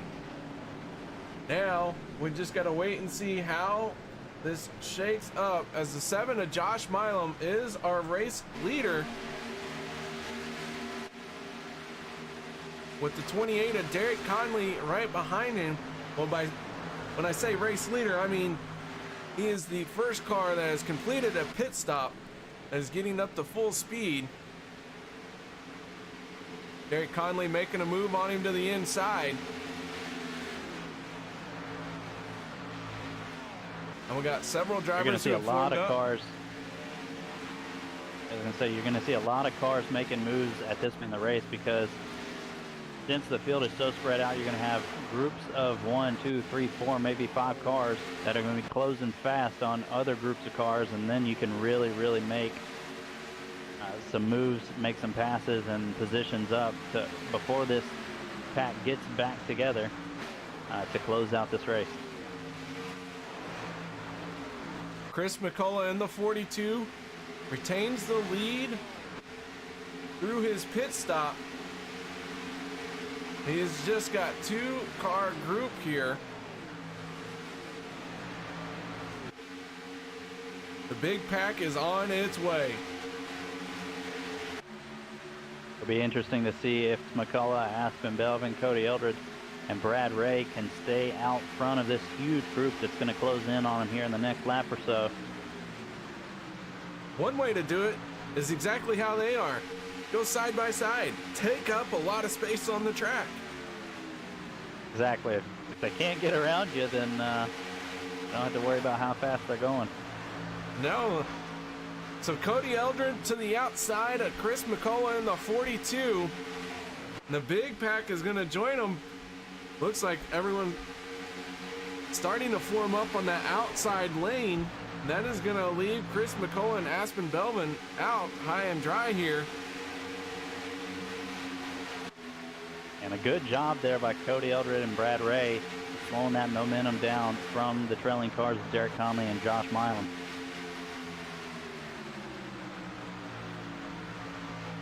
So this group has become a much bigger group. The field was strung out for a minute. Scott Bellum in the 07 though, looks like he is going to be unlucky. Not sure if he's going to be able to stay in the draft here or not, as he is falling back behind. And then further back is the 2 of David McCullough. He is working with the 39 of Jacob Sayers and the 02 of David Overstreet, and then Daniel Harrington in the 82. So our stage winners, after having a great beginning and middle part of the race, here's we got 14 laps to go. They are about 5 seconds now behind the race lead. Yeah, so just struggling there for green flag pit stops. Gonna put them back too far behind the pack really to catch up, unless there's a yellow that comes out. We have some really close action in the back of the main pack. Contact up front. Big save by Cody Eldred. And Chris McCullough got a little ding there too. Both those guys, amazing job at holding on to their machines. That 42 does have some damage now. We'll see if that's going to affect him, as he is the lead car, and the 14 showing signs of wear on his left front as well. Yeah, incredible job for them too to keep it straight, especially going through the tri-oval. But they do come away with, like you said, some damage to their front end of their cars. Could come into play with a few of the behind them not having any damage.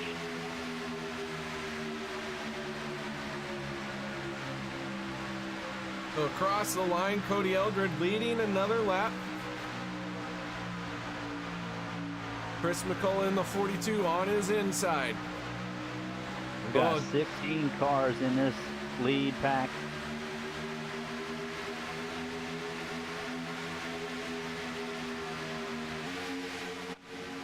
So some very, very close moments here.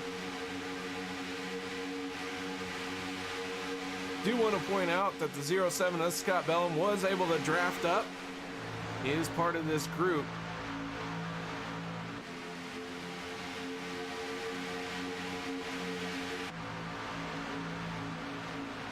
Cross the line this time will make it 11 laps to go.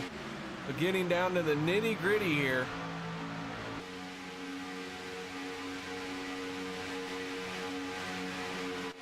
Started to think if you're one of those cars in the back of this lead group that you've got to see if there's a third lane option available, if there's any speed up there. You know, if there's any point in the race where it's worth the risk is right now, because the less laps you have moving forward, you know, you really got to start making your way up front. One driver to keep an eye on who's going to experiment with that third lane. Well, looks like the 28 of Derek Conley. He is moving to that third lane, and it looks like he's going to bring a bunch of cars with him as the 128. That's Elliott in the wall behind him. Elliott hard into the wall. Alex Green spinning down to the infield of the track as well. Not sure what's happened here. Take a quick look at it. We'll go to our MaxSpeedTV replay.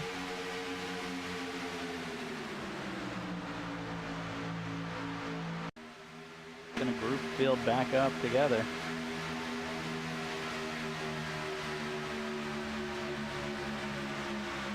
So Travis Elliott and Alex Green spinning here. You see Elliott with a good run. He is going to go 3 wide right up through the middle. Alex Green, not even sure Alex knew he was there. And both these guys are going to go spinning. Heavy damage on the 51.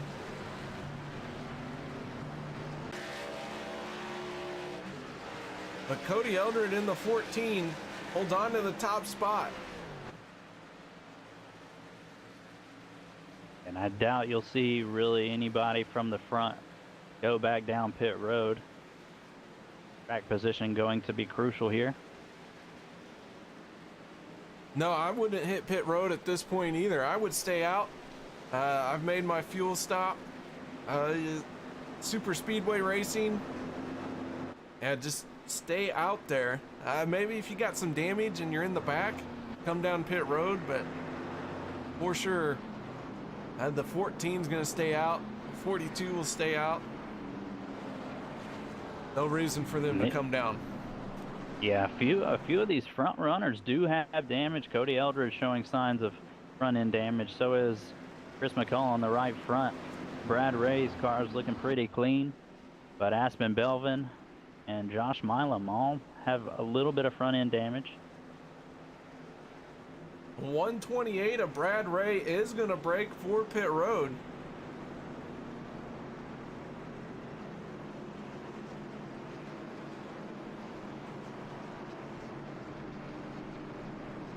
The one driver taking that pit stop here.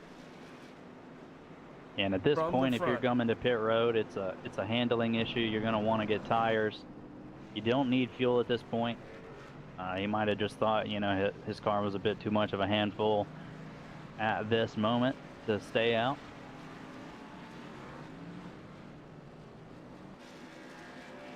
Alex Green and Travis Elliott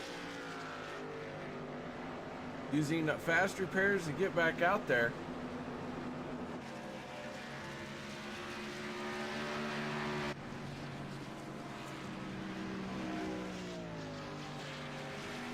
Maybe the 15 didn't use a fast repair. I don't know. Car looks pretty solid. Not 100% sure, but I do know the 51 of Travis Elliott, he did not use a fast repair. That thing is looking pretty rough at the back end. Alex Green in the 15 confirmed did use a fast repair. He's got a completely fresh car out there.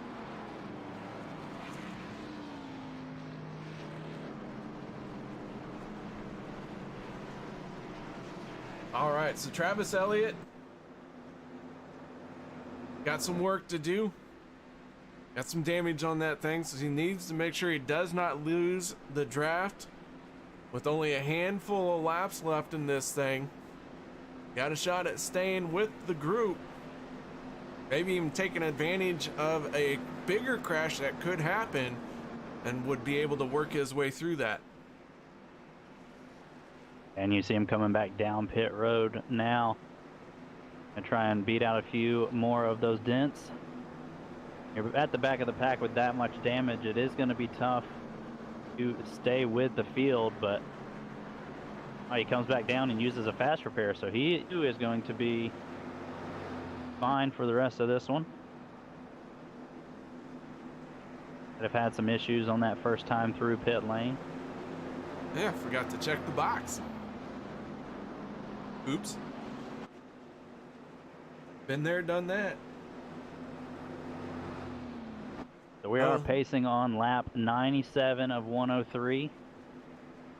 Not double filed up yet, so likely going to have one more lap of caution. Well, I would like to pull one of these drivers in. It seems like every time in this situation we pull a driver in, they end up getting caught up in a crash. So I don't want to curse anybody at that. Especially now that you've said it. You definitely don't want to curse anyone. So we're not going to talk to anybody. We're going to let them focus on their thoughts, formulate their plan, how they're going to get through the gearbox, what they're going to do. I usually don't form a lot of plans. I just kind of put my foot to the floor and hope for the best. Yeah, and especially at these plate tracks, there's only so much planning you can do.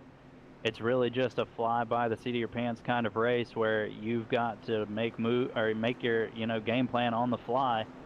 You can only really in the moment decide what you're going to do because the track condition, the lines, the momentum is constantly changing.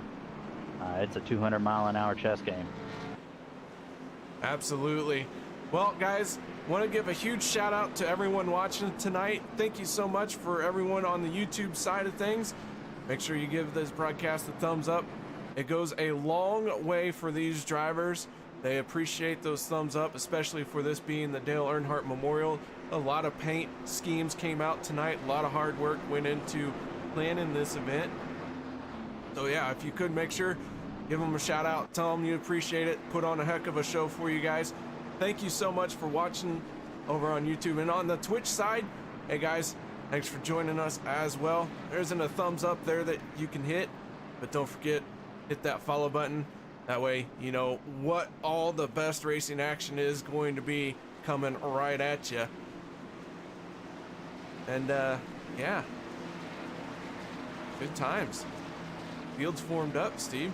We're gonna go back green flag racing. That field doubled up all the way through. Still a ton of cars here in contention for the win.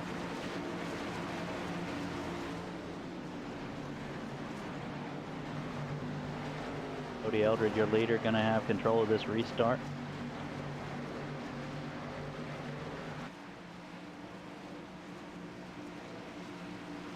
Chris McCullough in the 42's got that right front fender damage.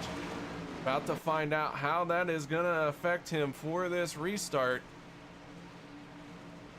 Cody Eldred on his outside, looking for his second win of the season. Here we go. Green flag is out in the air, and we are back underway for a 5-lap shootout to the end of this thing. Aspen Belvin already all over the back bumper of Chris McCullough, trying to push him out to the lead.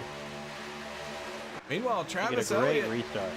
making it 3 wide on the bottom, and he is going to make a good move. Elliott with a great restart there.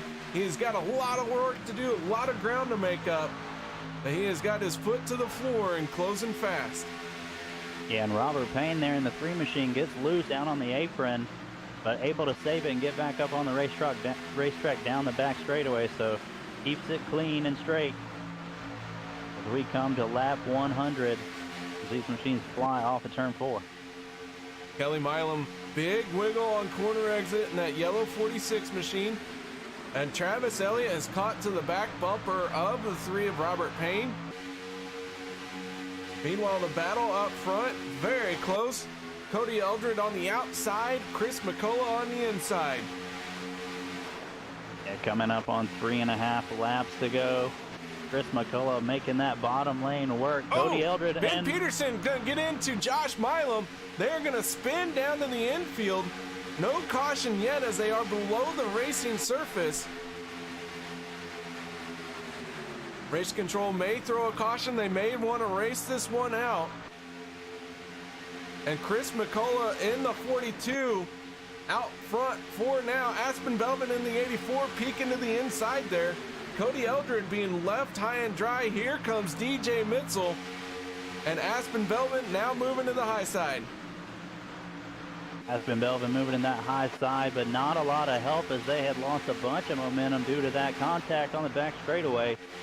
Travis Elliott moves up behind Kelly Milam. Todd Poston pushing Derek Conley, who's right behind the leader, Chris McCullough, in that 42 Credit One Chevrolet. But Aspen Belvin fighting back on that outside, gets a little loose going into turn 3, and Cody Eldred moves very high up the track, 3 wide, 3 rows back. Cody Eldred gonna lose a lot of ground here. We mentioned give and take earlier, and we were seeing a lot of give. Now it's all take. No one's gonna allow Cody Eldred in. He is gonna go from the lead to very far back in the pack, and now Eldred's gonna get turned. Cody Eldred hard into the wall. Back up onto the track, and that's gonna bring out the yellow. Les Levy's going around. As Cody Eldred got turned going into turn number 1, Chris McCullough, though, is out front, and this race is going to finish under caution. But that 42 machine is going to be your winner. Let's go ahead and look at what happened to Cody Eldred in the 14.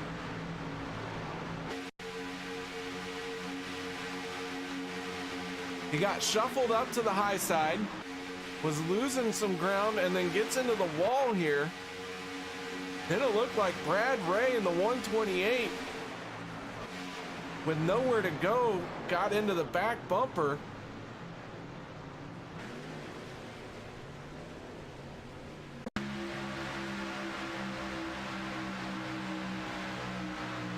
Cody Eldred gets into the wall. Brad Ray, with nowhere to go, is going to get into him. Scott Bellum getting a piece of that in the 07. He was able to keep going, but Les Levy, who had to go through the grass to avoid this. Oh, heavy contact with Brad Ray in the 128.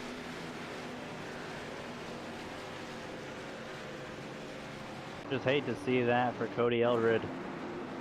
Just a few laps before that incident, was battling up front for the lead. Gets strung out on that high side and just falls through the pack due to momentum. Checkered flag waving in the air. Chris McCullough in the 42 gonna be your race winner here tonight in the Dale Earnhardt Memorial. Right front fender a little banged up, but that is not going to stop him from winning here tonight. I'm not sure if you noticed, but that is going to make it 9 different winners in 9 races in the OP Racing Super Speedway Series. 9 races completed, all races with a different winner, as Travis Elliott in the 51 is going to smash the ball hard here. These guys, 3 wide salute to the fans on the cool down lap. While these guys celebrate a great race and victory, we're going to step away and set up our post-race show. Guys, nobody go anywhere. We'll be right back.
We are back here at Daytona for the post-race show.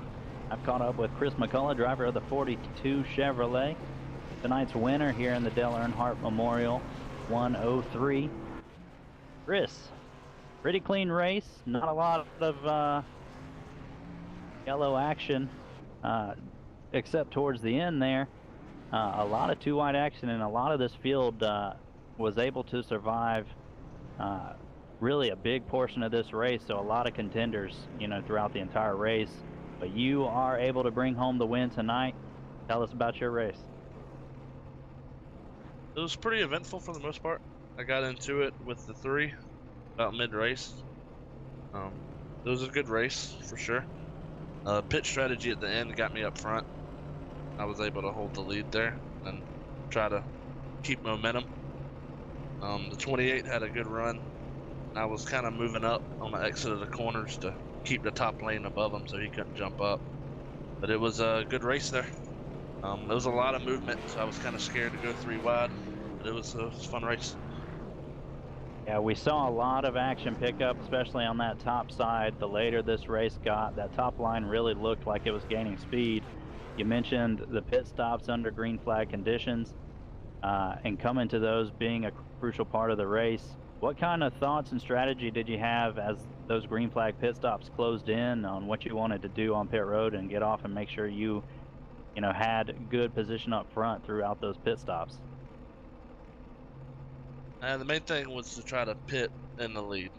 I wanted to be the last group of cars to pit, and Kenneth actually pushed me to the front right before I pit. So I was able to get off and hook up at Aspen early, and we were able to stay up front there. Well, you did a heck of a job coming away tonight with the win. Very fast 42 machine up front, and anybody out there you would like to thank? I'd like to thank for all the admins and race control keeping these races going. I have a lot of fun. Get mad a lot. I have a lot of fun there majority of the time. It's really fun, and thank you guys for broadcasting. Well, no problem, and thanks again for coming up in the booth and having a chat with us. Congrats again on the win. That's Chris McCullough, driver of the 42 Credit 1 Chevrolet. I believe KR has caught up with our second place finisher. I have caught up with our second place finisher, and that is none other than Derek Conley in the 28. Derek, congratulations on second place here tonight. You finished the race. Yeah, second place. That's my best finish because all 4 wheels were on the ground at the end of the race. You are correct. That is the first time that's happened, I believe, this season. It's a nice job on that one. A front runner all night long. Tell us a little bit about your race and how worn out you are. Well, first off, my arms are floating. They're so tired, and my legs are just blocked from holding that right pedal all the way to the floor. But no, I got screwed early by pit strategy and all that kind of stuff. Went in hot and somehow got a flag or a black flag going in for my first set of pits. And then on the second one, don't know what happened. It just took like 15-20 seconds to fuel my vehicle up with no penalty. But was able to fight back from both of those. Didn't get any good finishes in the stages, but was able to fight my way back to the front. And if this thing would have went green all the way, like the 42 said, he was coming up to make sure I didn't jump up high. I knew what he was doing, and if it went green the whole way, he might not have had a choice where I went coming through turn 4. Oh man, well, a great run for you in that Ford Mustang here tonight. That 28 machine looking very clean here, so that itself has got to feel great. Oh, absolutely. I used 0 fast repairs. I had 0 damage to repair at any pit stop. I mean, I think this is the first one. I'll have to go back and check, but I don't believe I got any incident points this whole race. Maybe at the end when Poston decided to tag me coming to the start finish at the very end of the race. But other than that, it was a clean race. I'm very, very impressed with how everything was handled tonight. All right, Derek. Well, before we let you go, any shout outs or thank yous you'd like to give? Well, always want to thank you all for broadcasting. I want to thank Alex, Rob, Cody, Vega for putting everything on and doing race control. Thank my teammates, Josh especially tonight for all the pushing he's done. Kelly for always being there and help pushing and taking pushing, and Ernie couldn't make it tonight, but thank him. And then of course everybody out there watching, and my parents who are always watching. So yeah. All right, Derek Conley, congratulations on second place. And now I believe it's time to talk to our third place finisher. That is none other than Aspen Belvin. And I believe that Steve is ready for that one. Yeah, I'm here with driver of the 84 Punisher Ford Mustang, Aspen Belvin, tonight's third place finisher. Aspen, you started 11th, ended up with a top 3 podium in the 3rd position. Super close side-by-side battle in there in the closing laps before that caution ended the race. You were on the outside line. Tell us about your race, what you saw out there, the advantages you saw between the top and bottom line, the green flag pit stops, and how you made your way to the front. Oh man, strategy tonight was absolutely crazy when it came to pit stops and everything. We did pretty late on the first stage and actually came out pretty decent. Same thing for the second stage, and we almost got the win for that. But there at the end, I mean, it's pretty much just sticking behind the 42 and trying to push him to clear the 14.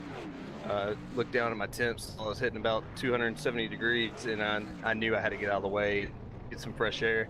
But unfortunately, Cody was behind me, tagged me pretty good, got me loose, got him loose, and then I just didn't have anybody to run with, and I just had to side draft as much as I could off of Chris.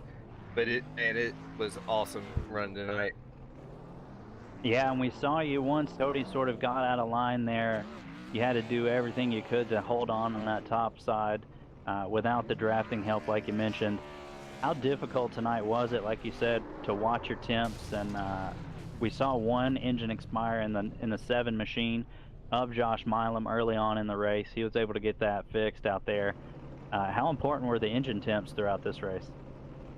They were pretty important. I actually suffered some front end damage early on in the race. I think it was the first pit stall when we came down. I accidentally tagged the rear of Cody. We just checked up a little bit too much, and I couldn't get on the brake in time. And I think that was causing me to get a little hot. And we definitely had to give some space just to keep the engine cool. But there at the end, I mean, you're blowing the engine to try to get a win. Yeah, you will push it as hard as you got to stay up front, especially in those closing laps, and you did a heck of a job doing it, able to bring this Punisher Ford Mustang home in 3rd position. Anybody out there you would like to give a shout out or thanks to? Yeah, oh, definitely. Everybody watching. Shout out to my dad. I know he's probably watching. Shout out to Chris. I mean, that was fun working with him, pushing him, and also with Derek. That was awesome racing there at the end. Also to the admins that put this on, and also don't forget 3 for Dale. Absolutely. Well, Aspen, thanks again for joining us in the booth. Again, congrats on the top 3 finish. And KR, I mean, heck of a race tonight. Close side-by-side battling. And really all you could ask for a super speedway race. Oh man, it was great. Our first 2 stages were clean all the way through, and then the final stage came. We had 2 cautions. One settled the race, the other one was a 2-car spin. But man, a spectacular race, spectacular show put on tonight here. Couldn't have done this Dale Earnhardt Memorial any better. Yeah, I think these drivers put on a heck of a show, and can't wait to come back out next week. We've got more super speedway action for everyone as we visit Talladega Super Speedway, the biggest of the 3 that we visit. And last time we were there, we saw a lot of fuel strategy come into play, just like as we did tonight. Yeah, we did, and it's going to be a great time. So make sure you tune in next Monday for Talladega. And Steve, I think we need to go through our finishing order. Yeah, I'll give these viewers the rundown. Again, tonight's winner, the 42 car of Chris McCullough, pulls out your race win, his first of the season. Second place is going to be Derek Conley in the 28 machine. Third place is going to go to Aspen Belvin in the 84. Todd Poston ends up fourth in the 30 car. In the 61, finishing fifth is DJ Mitchell. That rounds out your top 5. Ben Peterson is going to end up sixth in the number 18 machine. Travis Elliott rebounds and makes his way up to 7th after that late race caution in the 51 car. Jacob Sayers is going to end up in that 39 car in 8th position. Stage 2 winner Daniel Harrington going to finish 9th in the 82 machine. Number 3, Robert Payne, going to finish in the 10th position. That rounds out your top 10.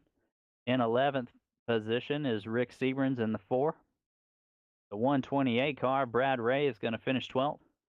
James Mayer in the 95 machine, going to come up 13th. Alex Green in that Napa 15, going to finish 14th position. Scott Bellum in the 07 is going to round out your top 15. David Overstreet finishes 16th in his 02 machine. Cody Eldred, after that late race caution, going to end up 17th position in the 14 car. Number 8 of Cody Ober going to finish 18th. Kelly Milam in the 46 finishes 19th. And Les Levy going to finish 20th in the 62, one lap down. Josh Milam we also saw with some late race incidents. Going to finish 3 laps down in the 7 machine in 21st position. Kenneth McCullough Jr. in the 89 going to finish 22nd.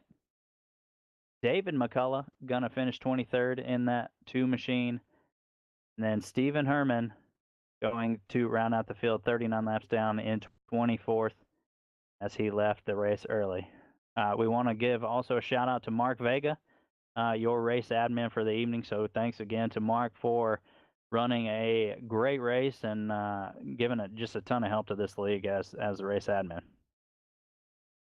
All right, guys, as we said, that is going to do it for us. Thank you, everyone, for joining us and watching. We hope you enjoyed the show. And on behalf of myself, Steve Baker, and everyone in the OP Racing Super Speedway Series, thank you, thank you, thank you. We really enjoyed this Dale Earnhardt Memorial. We hope you did too. Guys, we'll see you all next week.